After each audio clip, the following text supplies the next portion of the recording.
Hello, this is Francis from McCaffrey Crafts, and thought I'd answer one or two subscribers' questions that I saw coming in. There's quite a lot. There's always plenty of questions to answer, so there'll be many videos. Today is to do with seasoning. I had a question there that came in about a guy who was trying to season some wood and it cracked really badly, and if I had any tips to help him with the seasoning process. Now, by seasoning, this simply just refers to storing the wood to give it enough time for the sap to kind of like dry out from it, and then you're left with a kind of good, hard, solid piece of wood that you can work on. Seasoning is part of the game. There's no shortcuts. There's no quick, easy fix. Every new person to blackthorn and stick making, they think they can figure out the age-old question how to season the stick, within a week or something like that. And you have to admire their optimism, their naivety, and their kind of babyface exuberance, I suppose they say in wrestling, isn't it?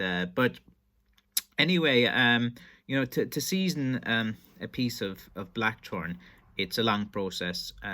It takes about 2-3 years, sometimes a bit longer if you have quite a thick handle. Like, say for example, like a handle like that is pretty thick. Like, this piece of wood, within 2 years it'll be fine, but this one you might have to give it a bit of extra because it's a good thick heavier piece. It just might that meat a bit more.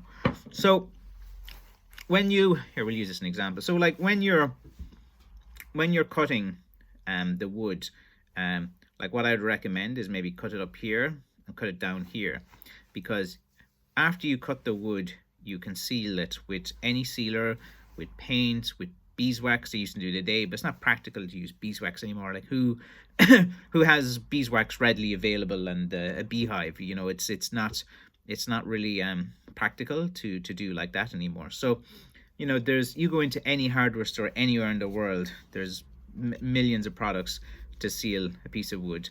In true stick making and true shillelagh making, you just use whatever's available. You look around what you have and you just use that. That's the kind of more the mentality behind it. So after you cut the wood, I would recommend you seal the ends of it. Any old paint that you have lying around, or any sealer, or there's plenty of products out there that you can do. When you're sealing it as well, or storing it, I would say put the heavy side down, okay? Because the weight of it, I don't know what the theory behind is, but whenever I put sticks like this, for some reason, the ones that were like this, they seasoned a bit better. So I guess there's some gravity or some logic to that. I don't know what the correct science behind it is.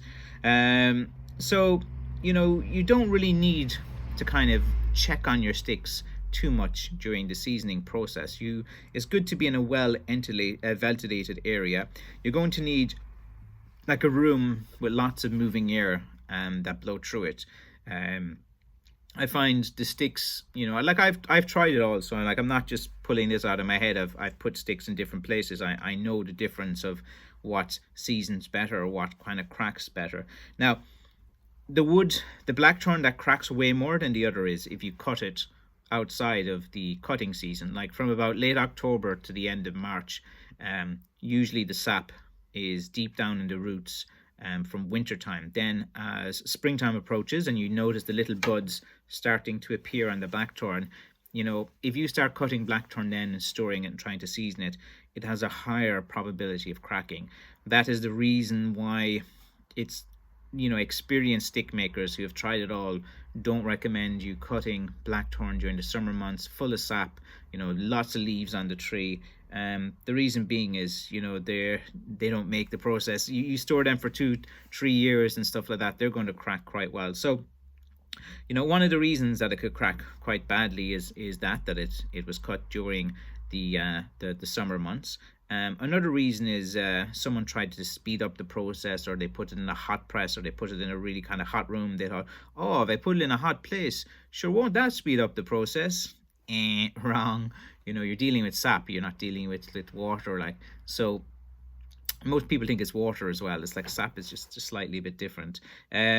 So you have to be aware of these things. You have to store it in a well ventilated place. You have to, then after about 2 years, what you can do is, like, the first thing to do if you want to check if it's seasoned is get a little knife, go down to the end of it first, to the thinnest piece, and just scrape with a little knife. And usually if it's still showing as a bit green under the bark, it still has plenty of seasoning to go. Like with a piece of blackthorn, you get a big piece of blackthorn, 1.5 years old, you scrape away in the bark, there'll still be green under it, even after a year, 1.5 years. And you'll be like, wow, what's going on here? It lasts a good time. Even with those green pieces, like, if you put them in the right, even you could have a piece for a year and then put it back into the soil and leave it for 1 or 2 years. It'll start growing again. It'll come back. It's an interesting wood like that. So you can scrape away to see if there's any green underneath it. Another thing you do too is, at the end, if you cut it and you just look at the wood, and if it's seasoned, it just looks like it's not as white. It's more kind of like kind of goldeny color. I don't really have a handy example now, but it just looks different when it's seasoned. So like just by looking at it and holding it, I know if it's seasoned. I'm familiar with the weight. Another thing to do is the weight.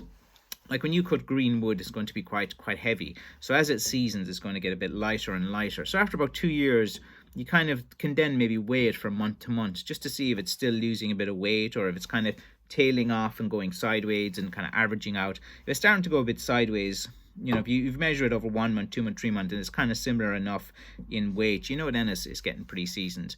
And that begs the question, and why season the wood? Well, if you start working on the handle on green wood, and then you do it up, you add your finish, and then the sap removes for it, and there's going to be some more shrinkage, then it's not like, by shrinkage I mean like it's just coming out of it, like it's almost non-existent. It's not like that wood shrinks up or anything. It's more like just the sap comes out of it as well. And so like you can't work on green wood. It's going to crack as well.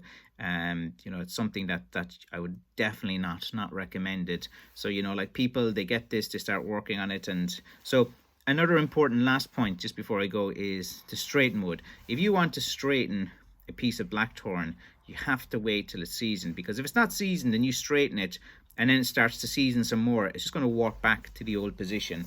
And that's kind of why hiking sticks, you have to leave them even for an extra year, just to make sure they're definitely seasoned. Because if you have a hiking stick and then it starts to warp again, because you haven't fully seasoned it, it's going to be very noticeable. Like in a walking stick, sometimes it'll just warp a bit and you kind of notice it a bit.